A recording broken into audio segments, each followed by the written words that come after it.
Morning. Thank you all for joining us today. We're going to be spending some time this morning to get your feedback about developing CTE in the middle school.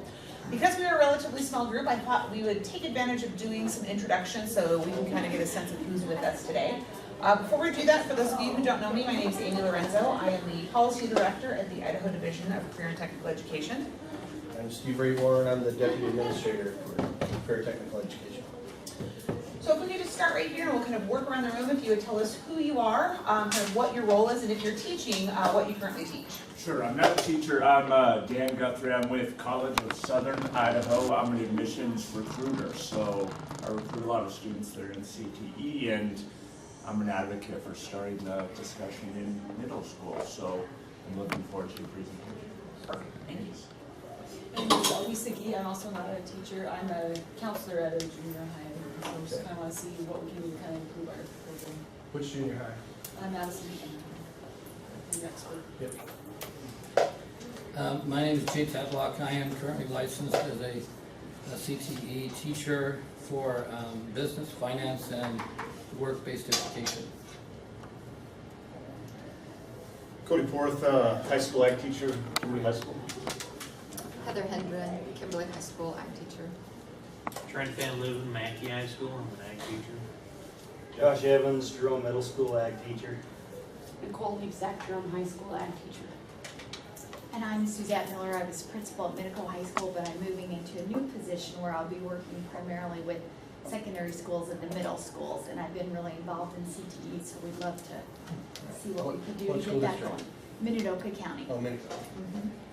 So even though we are a relatively small group, we have a really nice cross-section of different roles and responsibilities. So as Steve and I go through our presentation this morning, most of the discussion is actually going to be you telling us what you know, what your needs are, and helping us map out next steps. Because for us to be building this, we really need input from the field and the different positions that are affected by or have input in the middle school experience is really going to be instrumental in how we roll this out, both in the short term and in the long term. So let me just give you a little bit of an overview about what you can expect with today's presentation. So first, I'll share with you a very brief history of CTE in the middle school in Idaho. We do have a little bit of a framework in place already, so I'll walk you through that. We're also going to be spending a significant amount of time talking about our current implementation strategy. Steve's actually going to be walking you through what our preliminary framework is for the next 4 years. He'll be sharing with you information about our timelines, the deliverables we will be developing, a potential funding structure related to CTE in the middle school, and then talk a little bit about the tie with high school CTE, if any, because we're going to be doing a little bit of a discussion between exploratory CTE and program-specific CTE. And then we're also going to want to get your feedback about the 8th grade plan and what that currently looks like and how that might better tie with some of these CTE conversations. And then ultimately, as I mentioned, we want to get your feedback on developing next steps and other key consideration. One of the big reasons Steve and I wanted to be out here today is because you are in the field. We recognize we are at the state office and we are often several degrees removed from what that student experience looks like. So this is your opportunity to help share with us some of the things that we need to keep in mind. So first I want to share with you a history of middle school CTE in Idaho. The history is really brief. For those of you who don't know, in 2015, the division began to allow up to 25% of either a district's or consortium's federal Perkins dollars. Now, Perkins dollars are those federal funds that are dedicated towards CTE programs. Up to 25% of those funds to be allocated for middle school CTE projects.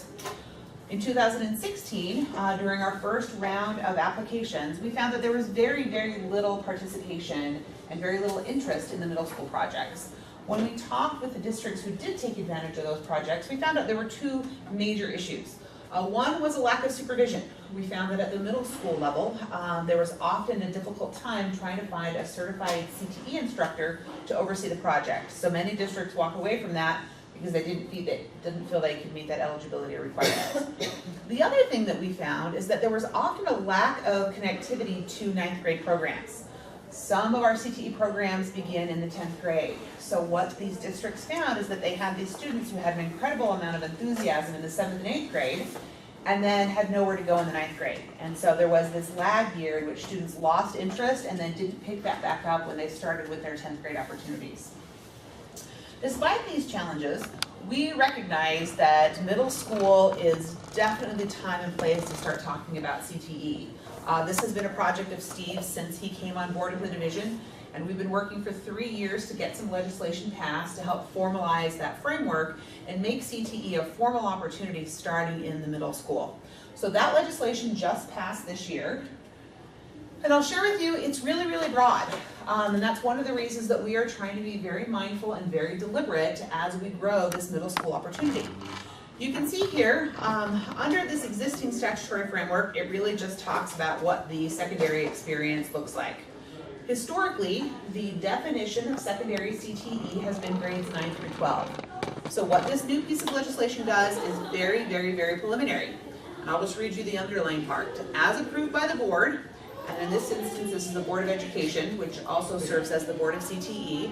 This term, CTE, may also apply to specific courses or programs offered in grades 7 and 8. So that's our jumping off point. The key thing with anything that we decide to do, either the short term or the long term, has to be vetted back through the Board of Education. But what this does is give us the formal permission to start having those conversations and figure out what we want those offerings to look like. So as part of those conversations, we've been working over the past several years to kind of map out what our vision is for this middle school experience. Now, keeping in mind, we are still building this plan, but we've come up with a very draft mission statement that really talks about what we envision as an exploratory opportunity. Again, we want your feedback on this because we've just started these conversations. So the draft mission statement that we've put together to help guide our work is to provide 7th and 8th graders an introductory experience in career and technical education to prepare them to make decisions about high school CTE courses and programs. Again, super broad. We just want to help these students get that toe in the water and understand what the magic of CTE is. But this, again, is also subject to change because we know that as we go through these conversations, we may want to be more specific, we may want to talk more about specific programs, or we may want to have a more explicit tie with the 8th grade plan and what the current career exploration opportunities that already exist for our students. So with that, I'm going to turn the time over to Steve. He is going to kind of walk you through what our tentative development timeline looks like, and then feel free to ask questions as we go, or once we get through this, we can just open the floor up for discussion. Yeah, please, if you have questions as we walk through the 3 or 4 years that we're going to talk about, we want to get some of that interactivity with the group because nothing is set in stone. We haven't made any decisions, but we've been very, very broad with what we've offered so far using Perkins dollars. They only had to be CTE activities.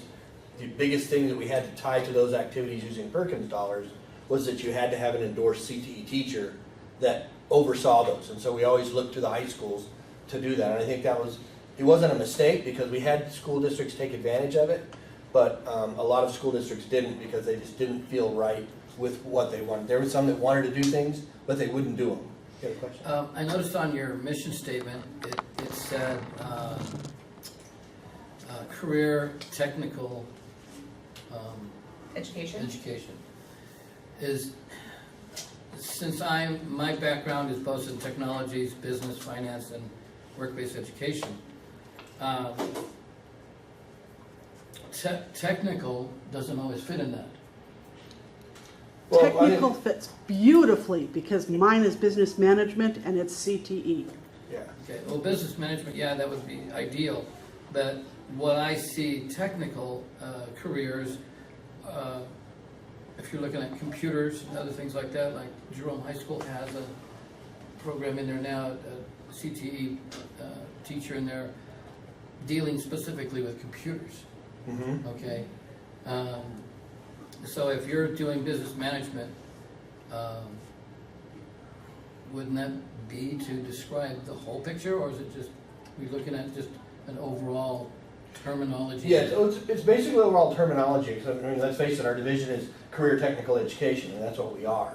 And Right. so it is to really focus on those educational areas that lead to careers, and whether they're technical careers or business careers, agricultural careers, and yes, they do all have some kind of technical aspect to them. Right. but some less than others. I mean, Right. I mean, all the business programs in the state of Idaho are CTE based. Right. I mean, and they're CTE funded.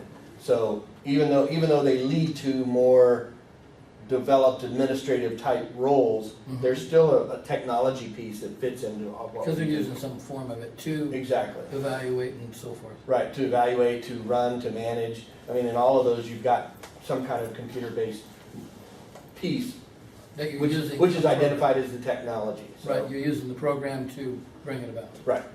So, yeah, so all of those business programs would fall under TTE. Okay. And they're all funded. Yeah, Can we talk about making new courses, or can we use our current high school courses so that we can get the kids to have more time in the pathway to reach? See, and that's the big conundrum right now is as we, and that's one of the reasons we're doing all the things we're doing this year, which is the whole research piece that we're doing. We're looking at, we're trying to figure out which states are already offering CTE in the middle school environment, in that 7th and 8th grade environment, and if they are offering it, what are they offering? Like came up in the mission statement in our initial conversations that we've had in the office, we're looking at a career exploration type of 7th and 8th grade year that would tie to the 8th grade plan, that would give those students some context when they walk in and do their 8th grade plan. They're not all wanting to be dolphin feeders and dolphin trainers when they grow up, or pro athletes, even though you're still going to have 75% of them want to do those jobs. Some of us still want to do those Yeah, jobs. some of that's true, yeah. But it's giving them some true context as to, number one, what's available to learn at the high school. So how does this tie into the high school? And then also, what kind of jobs really exist in our region? What kind of careers are out there that are really good careers that a student may want to think about? Because we know that's when they really start, number one, they really start getting antsy, they really start figuring out whether they're even going to finish school or not in those 7th and 8th grade years. And then what am I going to do once I get done with school? So what are we going to do to keep them in school? And so that's our vision right now.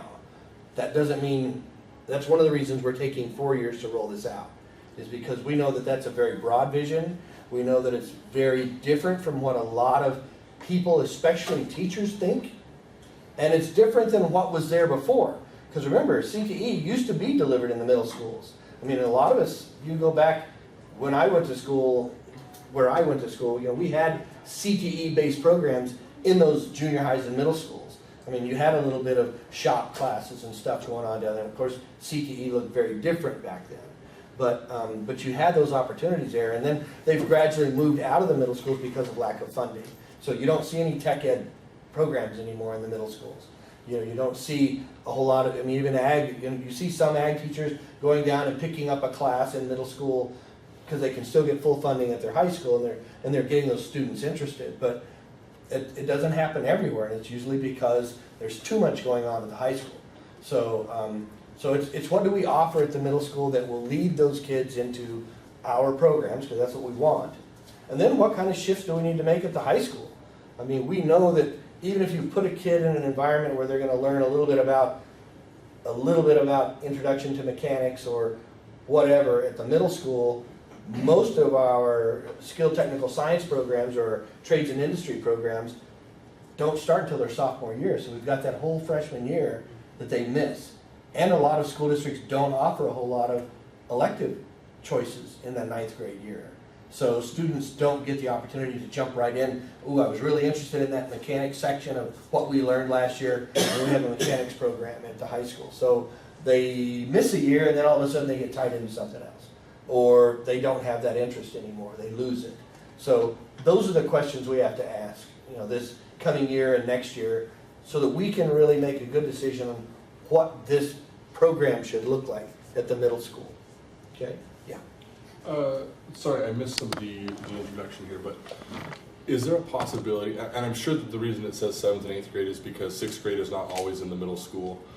Is there an ability to have some 6th grade recommendations or something built in as this goes forward for those that do have that, to help guide districts who aren't spending as much time, I guess, on this topic, thinking through what options there might be for things. I think that would be helpful.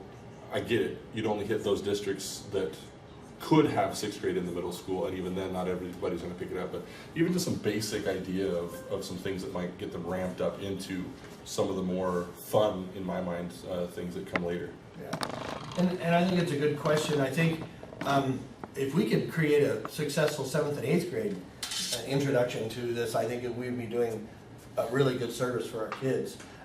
Mostly it's following the federal guidelines.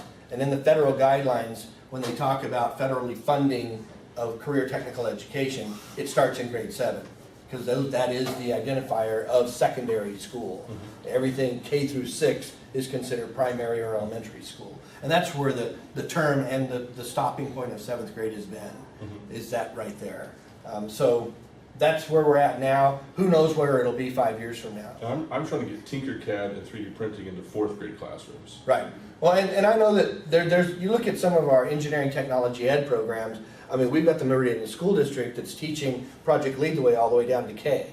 So their K through 6 is actually taking Project Lead the Way classes, and they've worked with Project Lead the Way to get their curriculum brought in. So they're really developing that so that their students are actually going through they're going through 12 years, sometimes 12 and a half of an engineering technology based curriculum. So those kids will be coming out with a much vibrant understanding of what that looks like. And we've got that here. We've got Project Lead the Way for the middle school folks, which Right. I think does start 7th grade. Yeah, Project Lead, it starts in 7th grade, yeah, because we've got that down there. So from that perspective, and we know that, they're looking at it the same way. I mean, I know that we've got 5 agricultural teachers here because they're very interested in how do we start our programs in 7th grade. So we can really start developing that student understanding of what's coming and where we want them to go when they're done. Well, engineering tech ed wants the same thing. If I go to Meridian School District, every one of their teachers, and if we're going to offer it, how do we get funded for it? Because right now they're offering it, they're just not getting funded. Because I know, are you guys offering any classes? We have Jerome Middle School, we have a middle school And program. there's classes already? They start this year, yeah. Oh, they start this year. August, yep.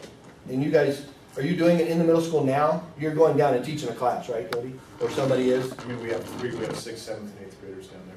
So. Okay, that you're actually teaching? And are you doing any? They're all at the high school anyway. Everything's at the high school, right? So But some of your... I've just been teaching 8th grade. Right, so you say some of your 8th graders have been sitting in, right? So I know it's a practice, and I know that business does it a little bit. There's a lot of computer apps classes being offered down there. Family Consumer Sciences has been in the middle school forever. They started down there. Well, and the problem has always been there's no funding for those guys. So it's how can we use, spare a little bit of old equipment and throw it down there, or old activities and throw it down there, and take some of what I'm teaching in the high school and move it down. So how can we actually produce something that's meaningful for the students as they move through is really what we're looking at. So we're spending this first year, if you want to go back to the first year. So we're spending this first year, we've now hired our staff member. We have our program quality manager. She just came over. She came from a middle school environment in eastern Idaho. She was a counselor, and I don't know which school she was a counselor, but she's been in the middle school environment for probably the last 12 to 13 years. And we just hired her, brought her over. She was from Eagle Rock and Skyline. Okay, so Eagle Rock Skyline is where she came through. She will now hire her administrative staff. And there's probably about 4 of us that will spend a lot of the fall and maybe early spring. And we're going to be working with Colorado, Maryland, North Carolina, Delaware, those places that already have this in place and have been having it in place for a number of years. So we can see what are they doing, how successful is it, how does it fit Idaho, does it make a difference in what their students are doing, so that we can come back and actually start formulating a plan. And then we'll be pulling in teacher groups. We want to bring the teachers in, and we want to bring in middle school and high school teachers.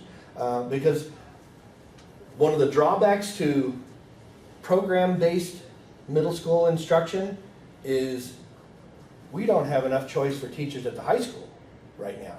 I mean, we're closing programs every year, or programs are going untaught for a year or 6 months because we can't fill those teaching roles. So how do we even begin to think that we're going to grow middle school education if it's really program-based when we can't find enough teachers to teach the high school? So that's one of our biggest challenges, is how do we make that happen? Is that the goal of your teacher endorsement? That's part of it.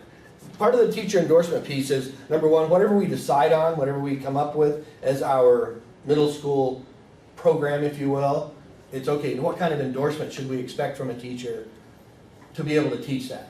And so if you fall on the side of career exploration, let's say, well, now you can actually utilize a lot of existing counselors. They can help teach that if there's room in their schedule to do that. Because that's the other piece is no matter what, we've got to find somebody that the middle schools either already employ or can bring in, because they're not going to get any new FTE dollars just because we came up with middle school CTE opportunities. So the middle schools aren't getting any more money from State Department of Ed. So we've got to look at how do we do this with existing staff. What are they doing? And that's one of the big questions we have about what's happening now. And you'll see that in a couple of slides in a minute is what's happening now? What are we doing in the classroom now for career exploration? And how can we tie into that? And so we can use those same people to deliver what it is we want to deliver and prepare and put more of a career spin on it. So that's one of the big challenges that we've got. But that's our first thing this year is get out around the country, find out who's doing this, find out how it's being done, what is it costing to do it, because that's another big piece is how much do we go to the legislature and ask for. We know what we're going to ask for this coming year, but what do we ask for ongoing? And how much is it going to truly cost to do one of these things? And then what do we offer? What is this going to look like? If it's program-based, how do we take our existing pathways, or whatever you're teaching, if you're teaching a pathway or a cluster, and then how do we take that curriculum and standards and extend it now down into the 7th and 8th grade? What are we going to be teaching down there that will lead right into what you're teaching at the high school? So those are some of the challenges. So if we were to go to a program-based product or a program-based, a program level experience for those kids, what does that look like for them in those 2 years that they're down there? And what do we expect them to learn if they're going to move on into your high school programs? Okay. Yeah. So, Steve, interesting thing that the National FFA is doing is that they're looking at their supervised agricultural experiences. And the argument was made that ag teachers, they find the kid that's got the sheep already, and they put them into a sheep SAE and vice versa. And so the National FFA switched into a foundational SAE. So essentially get them all those soft skills and those record keeping skills and all those things and make that their SAE some of that, right, in the beginning. Right? And so I'd see a clear fit with, say, a middle school program concentrating on developing that foundational SAE, and then when they're in high school, find their other SAE. Yeah. And so from that standpoint, that's actually a nice piece to talk about, because you could even do that with a career exploratory type of program. You could take that evidence that National FFA is doing, take that supervised experience, and that might become part of what it is that we teach to all students down there. Whether you're going to be in an ag program or not, this is good practice. This is good understanding of what you're going to be expected to do, because let's face it, even though we don't call them SAEs in all the programs, all of those students have some kind of supervised experience, or supposed to, when they get into a CTE program. So that might be a great model to even start looking at. If you guys looked at the schools in Eastern Washington that are doing programs like this, but I don't know if they're calling them that specifically. I moved down here from Spokane, Washington. Mm-hmm. They have, in the high schools right now, they have actual, one of the high schools there in Spokane has one of the most technological robotic labs for a high school in the West. Okay. Okay, and they have everything from culinary schools, starting in middle school all the way through high school. They have all different skills, trades, areas of careers that can direct kids of interest. One example, I knew of a young lady who started in middle school. She started and then when she got as a freshman in high school, she went into a more or less a career course Mhm. in high school. When she graduated, she got offered as a chef in a major restaurant because she had all the skills Right. and the knowledge. And she was really a good cook, very good at what she did. And so it started like you guys were talking about. It started in the middle school, Right. in 8th grade actually there.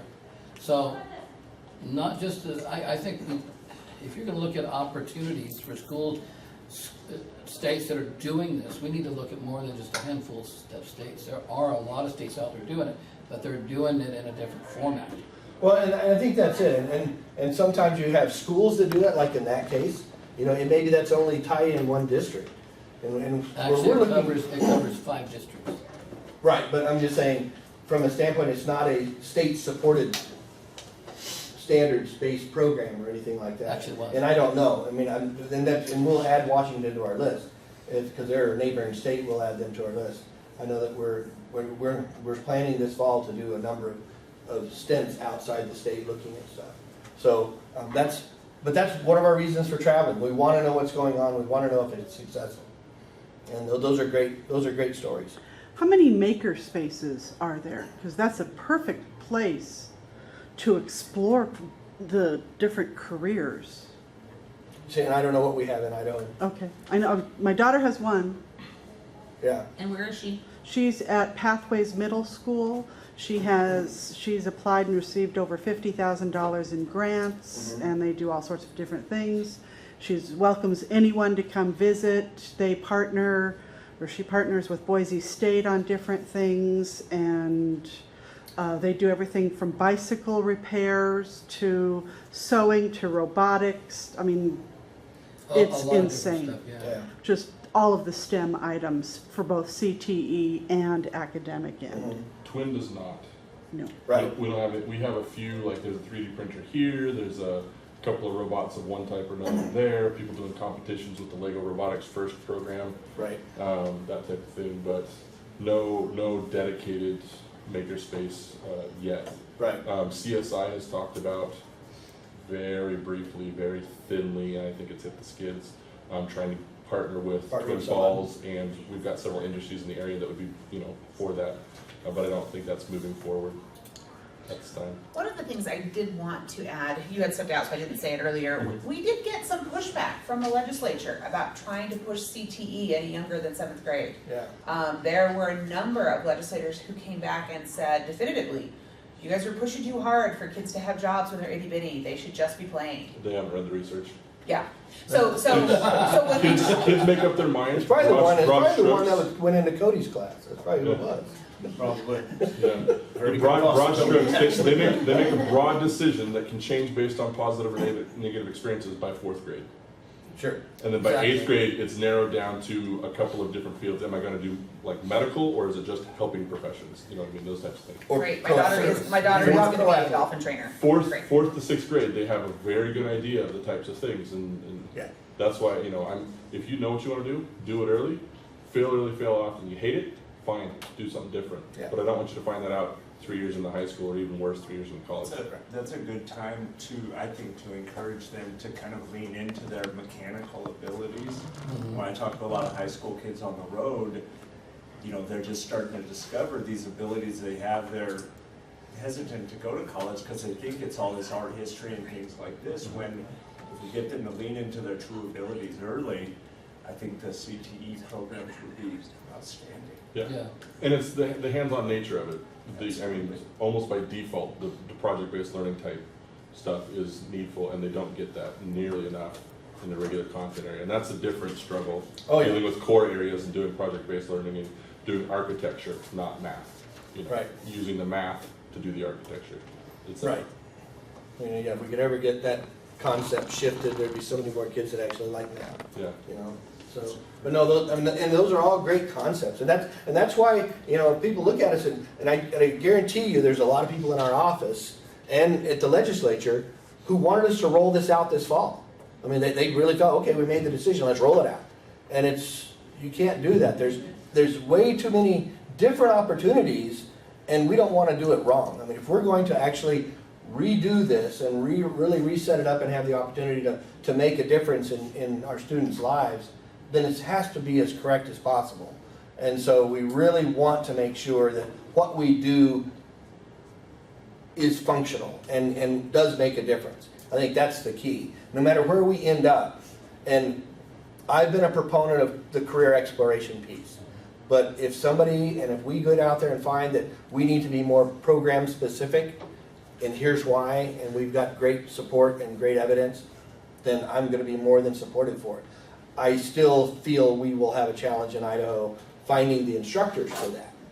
But depending on what that looks like, because I think you can make some broader decisions about what's happening in middle school, even though it might be program based. You might pick like in your case, technical program experience compared to more soft skills program experience. So if you're looking more at that business management or those types of leadership skills, that's a different experience than that hard. And that's more toward leadership. Right. And you're not gonna find a lot of kids that are really strong in leadership. You're gonna get a handful. Yeah, we don't have that in high school and college, so. No. But you're gonna find just this small percentage. Right. That really are good at it. And those are the ones you want to direct that way. And then the others are going to work toward, I was talking with a gentleman from Filer who's an engineer, work-based education there at the high school in Filer. And like myself, both of us worked originally over a period of time as contractors and dealing with kids that have the ability, but not all the academics. Right. Knowing where to put them to help them along is going to be the key thing when we figure out which ones we're going to do. Right, and how we do it. We hope to spend that first year identifying what a teacher endorsement looks like. So over this next year, we anticipate that by the end of this next year, we will have a good handle on, okay, what's our endorsement supposed to look like? What kind of teachers are we looking for? How do we train those teachers? And then next year we can start developing that training methodology for those teachers. Like I said, we want to make it as generic as possible. So number one, because there'll still be some CTE experience that needs to happen with those teachers so they understand what it is if they're teaching, whether it's career exploration or program-based type of activities. They still have to understand how CTE fits in the educational process and how it prepares students for their next steps after high school. But maybe it doesn't have to be to the depth at which your typical high school and college instructors are having to be trained related to CTE. Yeah, Trent. Steve, just a quick suggestion, maybe study the attrition in these pathways and programs, because like Project Lead the Way was mentioned, but Meridian, their attrition's like incredibly huge, right? So why are they getting out of the program? Because it's a good program, right? Yeah, and I tell you one thing, this is it's a horrible thing to say, but one of the things that's killing, and I'm not going to say killing because their program is very successful. I mean, they are the most successful Project Lead the Way program in the state, and one of the most successful ones in the Northwest. But I agree with what you're saying. You have a lot of students, especially when they hit that junior year and senior year, they drop Project Lead the Way and they get out of the engineering technology program. The number one reason students are leaving it right now is it's only based in a 4.0 grade scale. It's not considered for AP. So they don't get a 5.0 scale on it. And it's harder than most of the math classes they'll take. So you can be taking AP Math, AP Trig, AP Calculus, or you can take Project Lead the Way, you're going to get a 5-point scale. If you're taking AP Math, 4-point scale. If you're taking Project Lead the Way, you make a B, you make a real B. Hammers your GPA. I want my student to have that 4.4 GPA when they graduate high school. Even though colleges don't look at it, parents really want to see that. That's one of the biggest reasons students are dropping out of Project Lead the Way in the Meridian School District. One thing I noticed was that kids wanted to be out in a shop class, and they found themselves in front of a computer for a year, you know. And so back to the career exploration and, you know, getting the idea of what's entailed in the program. You know, if they had the idea that, you know, oh gosh, engineering's not construction, I should be in a construction Right. class instead. Well, and So they do that's spend a one lot of of the time things- prototyping. I mean, they really do. I mean, depending on which, if they're in the CIM program, the computer integrated manufacturing, they spend a lot of time with the 3D printers and the engravers and those things. And I know that on the architectural side, they're building models, they're doing the things they're supposed to do, but they're not out on the Habitat for Humanity house, like the construction guys are. But the level of what they're learning and the depth of what they're learning is totally different. So I agree with you. I mean, and PLTW is a very, very, very structured and strenuous program for four-year high schoolers. But it's a great lead into college. Have you looked at Northern Idaho University? What they're doing? NIC? Yeah. As Okay. far as? As far as this type of a thing, I mean, they, over there in the kids around Coeur d'Alene area, they're going and doing their college in high school and getting real world experience and still getting the academics. Okay? If you can take that picture, put it in high school and middle school, but maybe not as much, but enough to give the kids a picture of what it is. Every year, that school auctions off a house. Every year. You can go out and buy a ticket for $100. And if your ticket gets it out of 2,300, 3,000 tickets, you got a house for $100 and the school, and it's yours. Yeah. But the kids that are doing it, they're electricians, they're carpenters, they're HVAC, they're sheetrockers, they're roofers, and some of them are even ones that are electricians are even more so. They're doing technologies in those homes. They're doing all of that. They're learning all these little things. So to me, that was one of the biggest things that it just dawned on me that if you're going to do this, we need to have the biggest picture available. Sure. No, And that's using everything that's available in Idaho, that's one thing you can actually draw from. No, and I know Coeur d'Alene did have a program up there like that. I know Nampa School District did. I know the recession in 2009 and 10 hit a lot of them, and that's why a lot of them moved over to Habitat for Humanity. Yeah. And started working with Habitat for Humanity because then they didn't get lost, didn't get stuck with homes that they had built and couldn't sell. You couldn't get rid of them. Right. That way Habitat for Humanity did the purchasing of the land and all that, and the students provided the labor force. And they're still doing that. I mean, Yeah. Meridian still does it. I know the Nampa School District still does it, and I know they do it over in eastern Idaho as well. So that's a great piece. But then in that model, you're only talking about skilled trade. You're only talking about skilled trades. So it's, how do we open up some kind of education to middle schoolers? So the number one goal to this is to interest students in CTE as they move into high school. So we feel that, number one, you've got to be able to see what's available to you in high school. Right. So if I'm in Kimberly, my view of what this looks like is going to be different than if I'm sitting in the Nampa School District or the Caldwell School District, because the programs that are being offered there, number one, there's not as many because we're not as large as a school district, and number two, it may be very focused, because I know you guys are very focused on business and ag.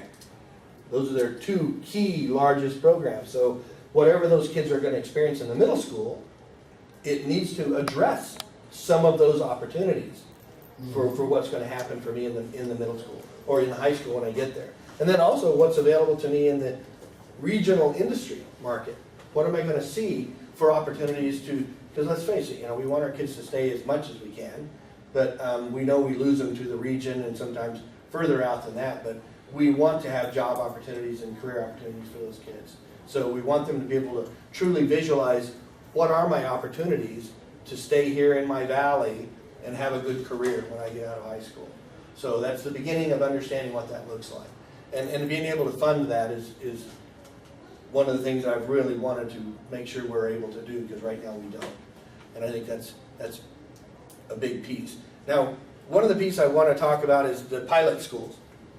In this first year, so by the end of next spring, we anticipate that we'll identify 18 middle schools that are tied to school districts And it may only be one in a large district, so let's say we pick one in Meridian. We're not gonna pick 6 or 7 of them, we're only gonna pick one. That way we have representation of a middle school in a large district environment and in a very, metropolitan area as far as metropolitan Idaho. And then, but that's it, they're only gonna get one slot. We want to really give us a true regional view of what this is gonna look like and give these schools that first opportunity, because they will sit on this 2 years before anybody else sees it. They're gonna be the ones who actually help develop the curriculum. They're gonna be the instructors that help develop the standards for what we're gonna teach at the middle school level and what that's going to look like, and then help push it out into the world after we're done.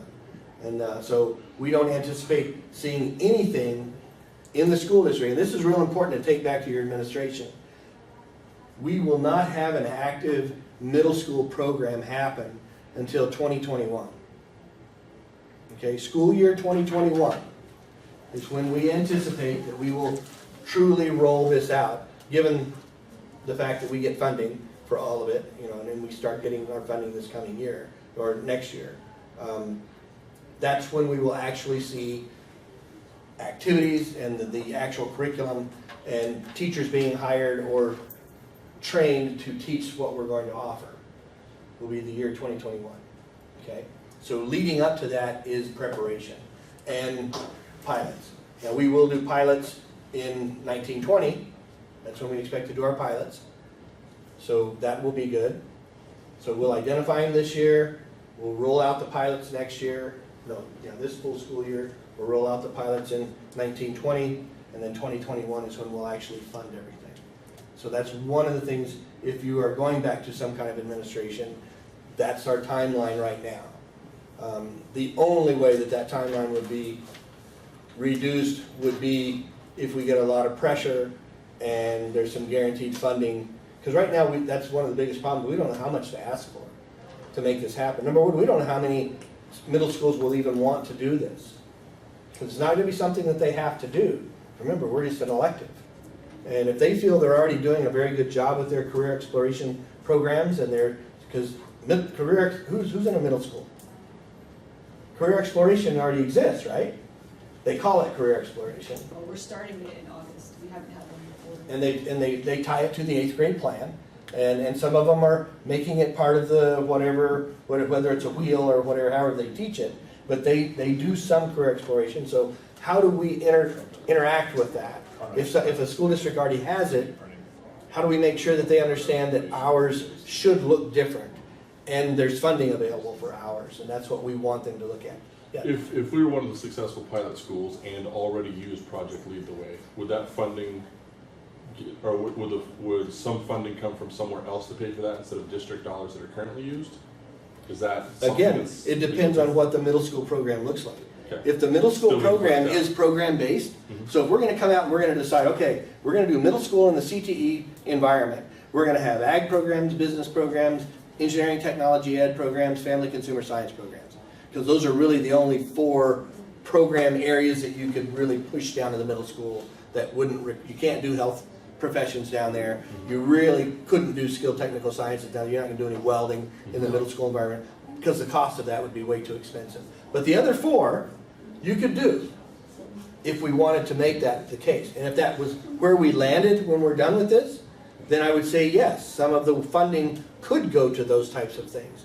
But if it's going to be a much broader view of career exploration and supervised experiences for these students, then no, you wouldn't be able to use it specifically for PLTW or specifically to drive an ag program or a business program. Okay, you wouldn't be able to funnel it to that specific of an area. Okay. Yeah. Question: if you were to want to be one of the pilot schools and wanted to be part of this decision-making process, what kind of a time commitment would it be looking for? That we don't know yet. Okay. And we'll know more about that towards next spring.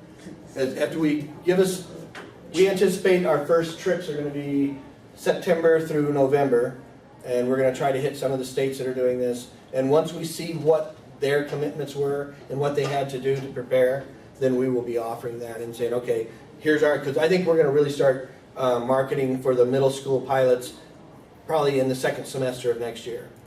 So in that January timeframe, we will start it, because we'll identify who the middle schools are that we want to work with, and then, or that we want to ask, and then start moving forward with that.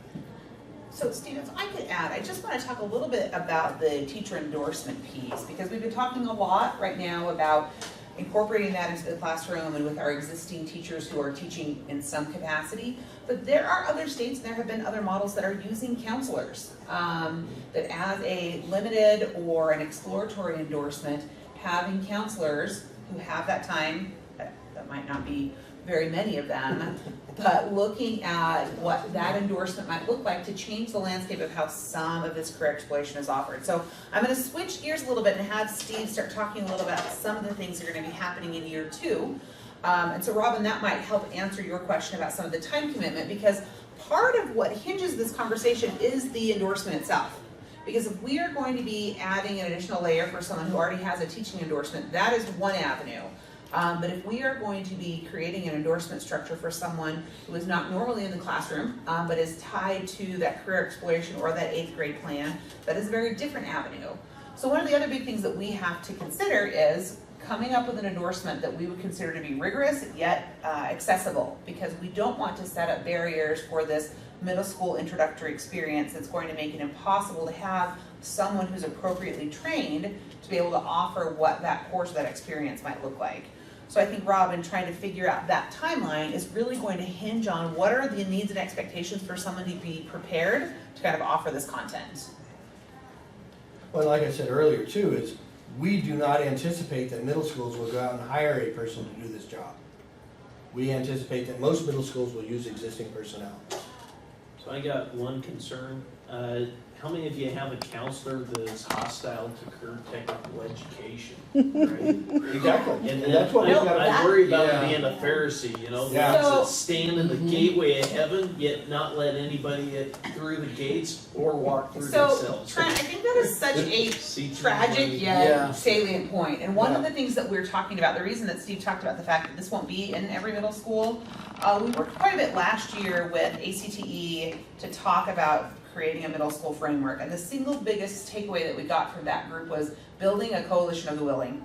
That in order for this to be successful, because it is considered an elective and because this will be an optional experience, if a counselor's not the right choice or that school environment is not the right choice, that's not something that we would support. Because we want there to be, there's not just one way to do this. And so we also want to be mindful, especially in some of our really rural districts. The likelihood of getting a teacher to do this is just as slim. So we're trying to be fairly creative and open, but I think you're right. If you've got personnel or dynamics in your districts with either your scheduling or your counselors or your administration that don't support CTE, that's not going to be the best fit for what we're trying to do. Yes. Well, speaking as a counselor, and I don't like your counselor, but. She's just figuring it out. She's okay. But I'm just gonna say, because I've been a high school or junior high counselor for 7 years, and this is the first CTE meeting I've been in. So a lot of it is just lack of knowledge. Like, Are you coming to our summer conference? No, I don't ever get invited to them. When As is a it? counselor, I've never known about them. It's the first week of August. Yeah, So so, we have been soliciting invitations, this is what, July maybe we should talk a little bit, 30th. because we've been soliciting invitations through the School Counselors Through August Association and Byron Yankee for the past 4 years. We have a specific counselor track. So I will get you some information when we leave today, and if you can get the support, we definitely recognize that is probably the single biggest Yeah. deficiency, is just you don't know what we do. yeah, I don't. And And so so like, I get all my, I get information from the teachers, and I get the watered down version from the administrators who go to things. Sure. But I don't feel like I have a good understanding of the whole CTE program. And I'm not against it, like, I think it's an awesome program, but I don't feel like I'm a good person to advise kids, because I'm just like, well, I know we have these programs, but I can't tell you a ton about them, so like, I have to send them to the teachers so that they can get good information, because I don't want to Right. lead them astray. So I think including counselors a little bit more in some of these things would be awesome. Yeah, and you can see, even if we look at for last year, when we talk about that second bullet, outreach and training to middle school administration teachers and counselors. We recognize there's a huge area for potential on connecting some of those dots and building those relationships, that if we want to successfully implement this, having counselors actually understand what we do when you are placing students in those early grades is key to help shaping what their choices are later. I know in our summer conference, we started our counselor track 2 years ago, when we were down here. And that first year, I think we had like about 35, 40 counselors come. Last year, we had about 80. And so we're starting to see the counselor piece pick up.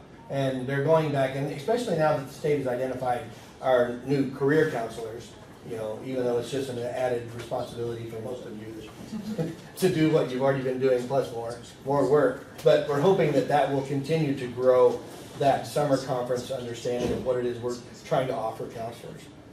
Hey, Robin. Just a suggestion, just an idea.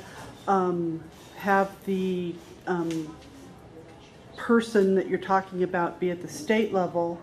They travel to the different schools and they offer an online option as well to schools that are rural so that it can reach more people, but with consistency. Just an idea.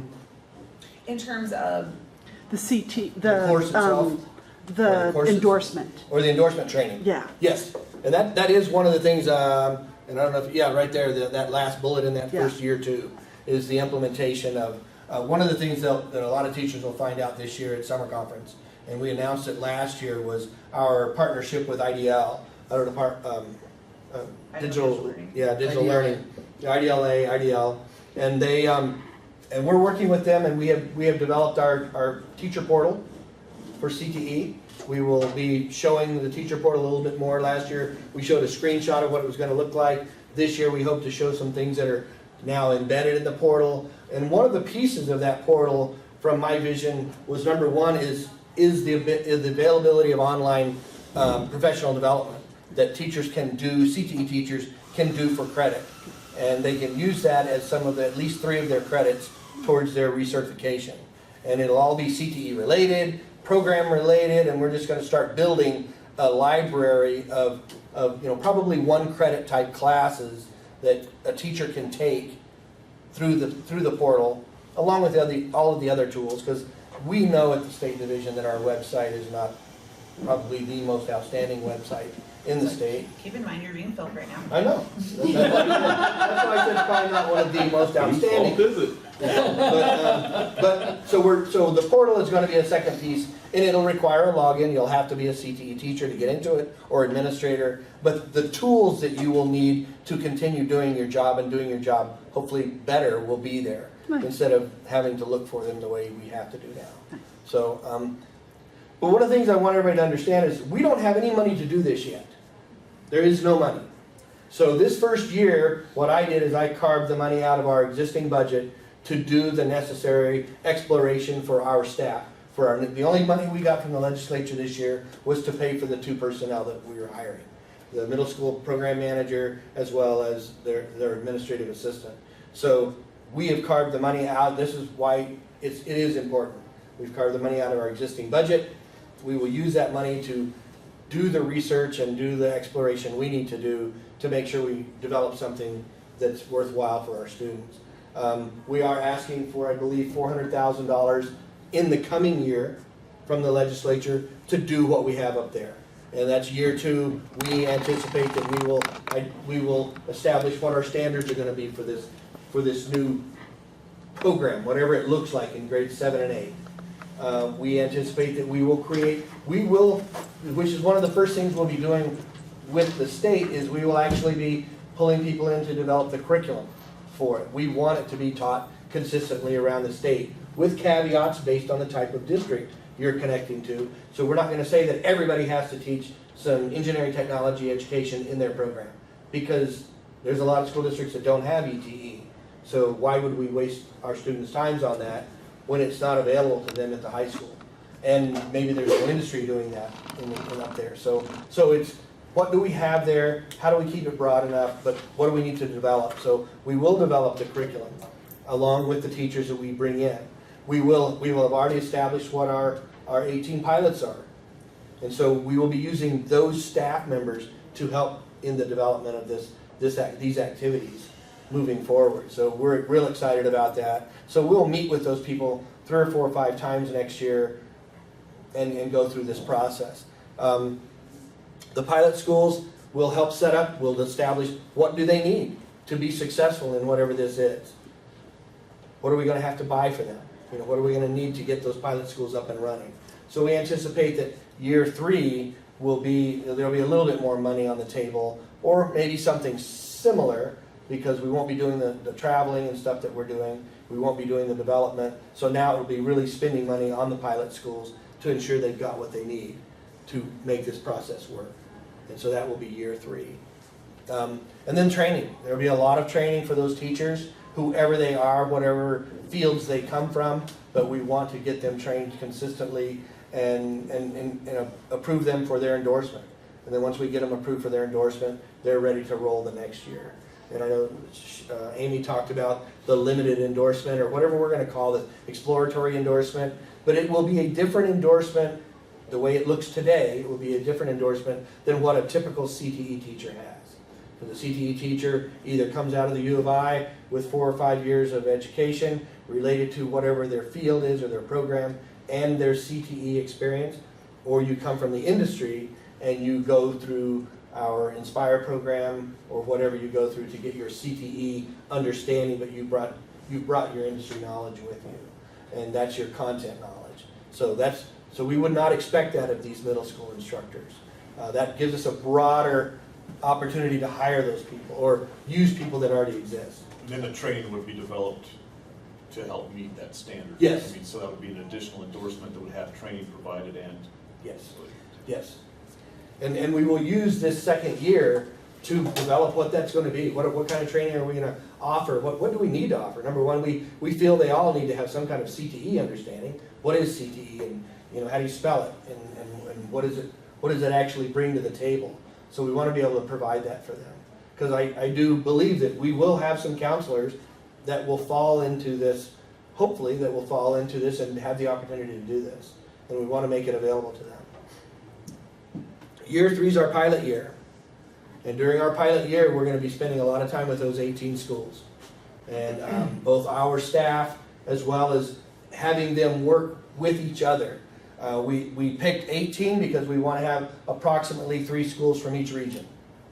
That's the look. We've got 6 educational regions in this state. We wanted to have small, medium, and large schools. Whatever that represents in Region 1 compared to Region 3 will look different, because you've got the largest school districts in the state in Region 3. So that will look probably a little bit different than what it'll look like in Region 1 or 2. Region 2, I think one of the largest school districts is either Lewiston or Moscow, probably. Yes. So that would be a major difference in appearance from what those look like. But I think we'll have a great representation of all of our school districts from this group of 18.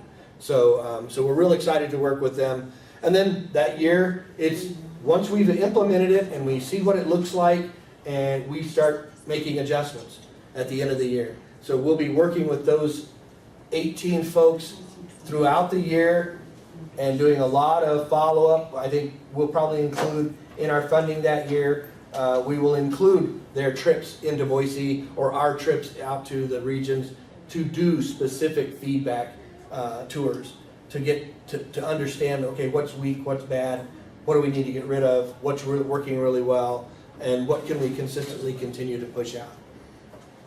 Steve, earlier I wrote down that you said that the full funding for this would be 2021. That looks like 21, 22. Oh, I'm sorry. Yep, you're right. Yeah, 21, 22. 21, 22. I was wrong. Yep.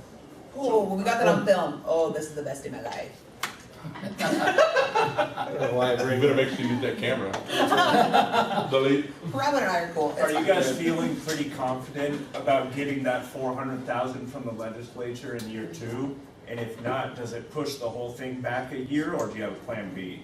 No, I think that's a great question, and we have zero confidence. Okay. This is a huge election year, especially with a change in governor, regardless of what that change looks like. We have to be very, very mindful that oftentimes in that first year of a new term, governors can be very, very, very conservative in their spending strategies. I think we are in a very good place statewide with support for CTE, but I do think we have to temper some of that enthusiasm with the mindfulness that not everybody supports these introductory experiences at these young ages.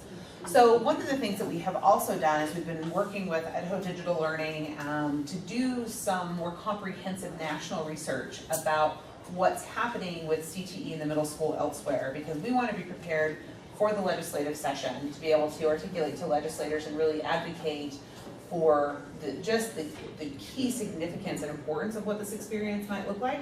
So I would say I have optimism, but not confidence. I can appreciate that. But to the second half of your question, will it push everything back? No. Okay. My plan would be we know that we have available to us funding every year that we could use for this. It may not look exactly the same. We may not have 18 pilots, we might have 12.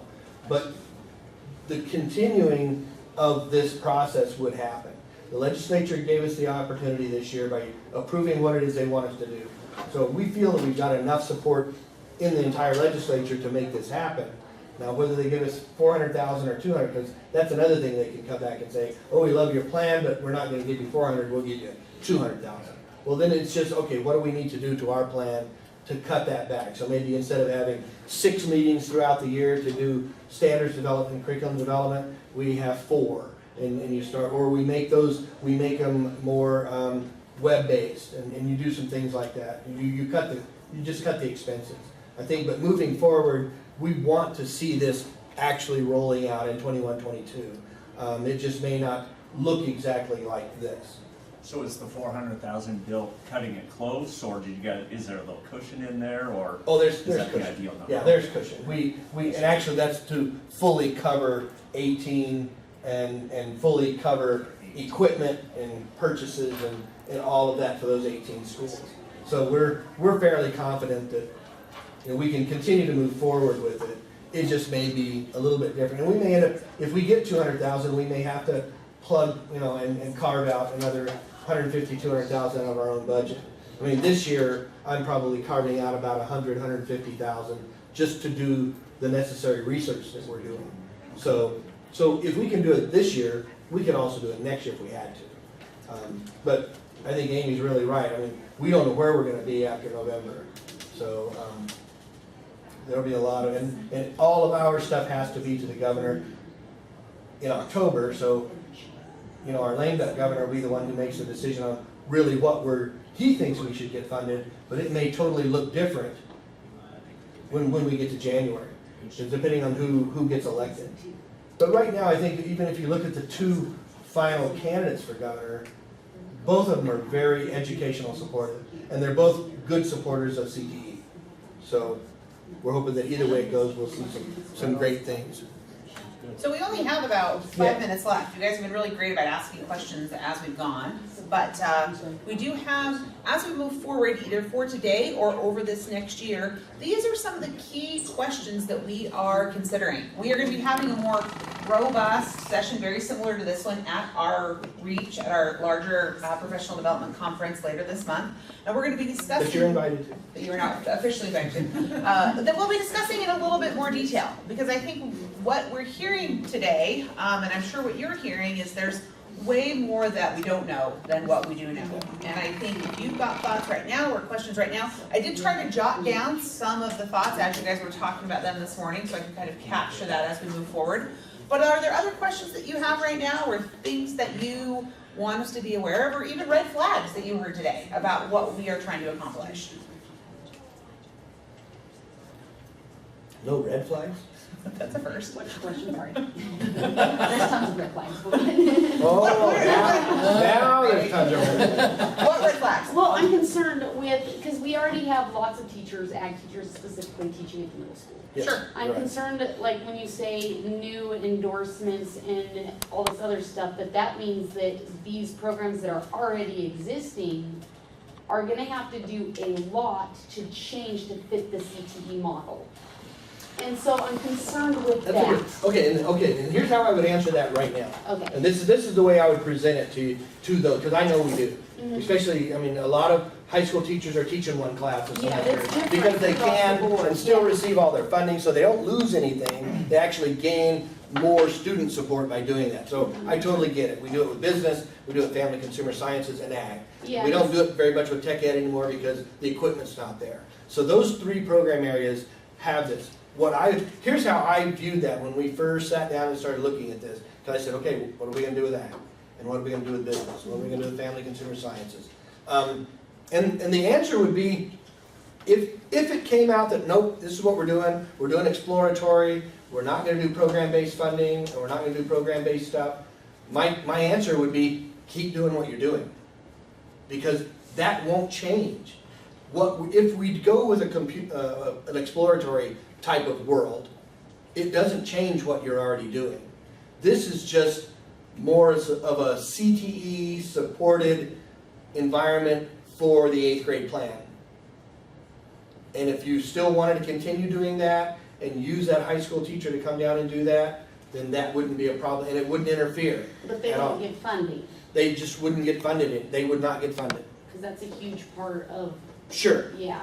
But the key is that you're already doing it. So Yeah. you wouldn't get hurt by it. And I think that's the biggest thing. Whatever we end up doing, we don't want to hurt what's happening already. Yeah, Because well- it's happening in those 3 big areas, and they're all doing it. And so we don't want to hurt that no matter what we do. Well, Now, if this- it ends up being a program, Yeah. more program related, then there might be some changes you have to make, because I doubt very seriously it would look like ag funding, family Yeah. consumer science funding, business funding. And the main reason I see that is I think we would see a much smaller participation rate, because of now you've got to have the endorsement.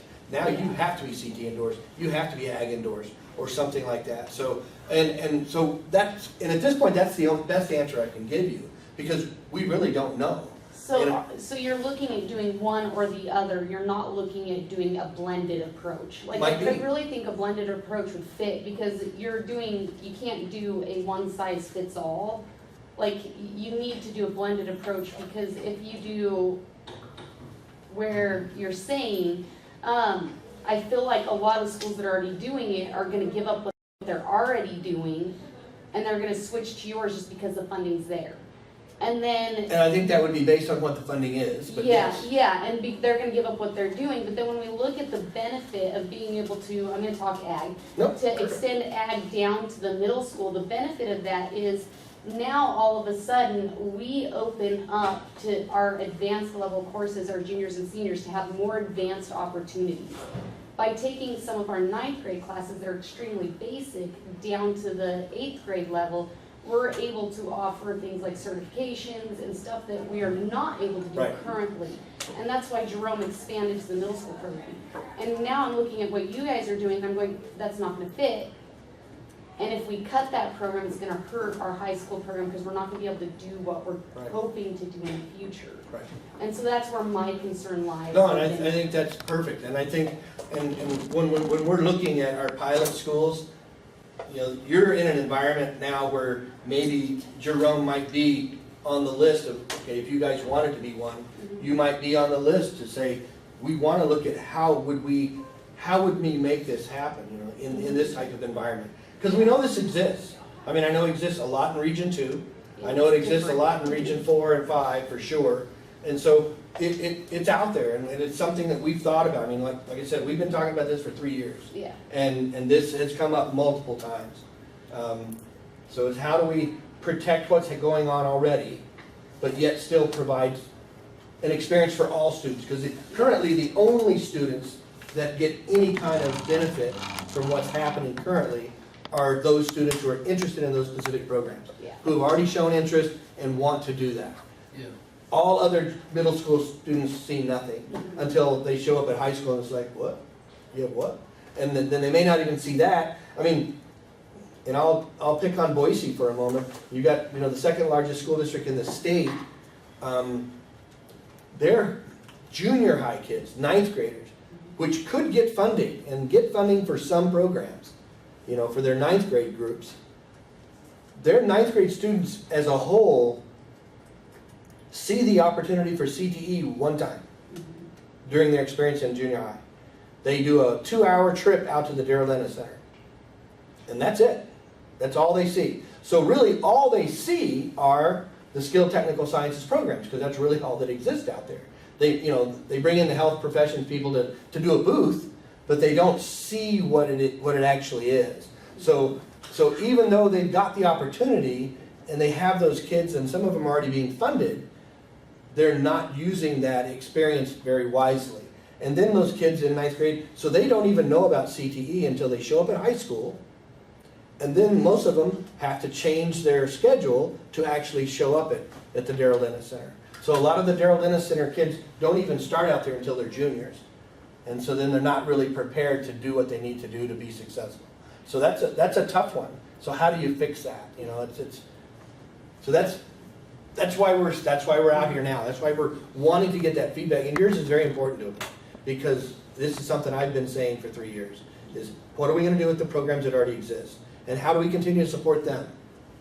Yes, sir. So, you know, two things that can happen is, first off, if you're the ag teacher going and teaching this blanket over class, Mhm. you'll have the other programs upset with you because, you know, you're recruiting You gotta recruit all their kids. But if you're not teaching them, then that foundational component to get those kids further, Right. and so you don't have to reteach something you're not sure where they're at.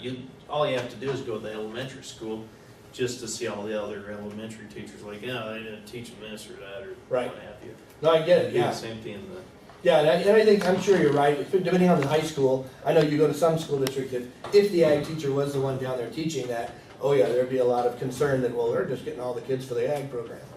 When in actuality, if they're teaching the curriculum, whatever we come up with, that wouldn't be the case. It'd be the perception for sure. Well, if I could just add one more thing, and then we're gonna get you guys out of here. I think Trent touches on one of the big conundrums with whatever approach we take, especially when we're talking about our pathways in particular. That if you are trying to push some of this introductory information, program specific, down to the middle school, if you have a multi-school district and you are feeding all those kids into high school, how do you hold harmless the kids who weren't in the middle school that had that experience? And if you're mapping standards all the way down to the 8th grade, and then you've got a bunch of kids who only have that opportunity to start in 9th grade, what do we do with that? And how do we make sure that the kids who have that experience don't have a bunch of redundancies? And then how do we make sure that the kids that are starting don't already start at a disadvantage? So I would encourage you, if you can, join us. We'll be doing, again, a similar session at REACH. Steve and I will also be back here in an hour doing this same exact session again. So I know we went a little bit long this morning, but if you come up with other questions, we'll be here till at least 2:30. And I want everyone to leave here with the understanding we are just starting this process. Your questions and your concerns and your red flags are what we want to hear right now, so we can help grow this program the way that's going to best benefit our students. So with that, thank you guys. Thanks, guys.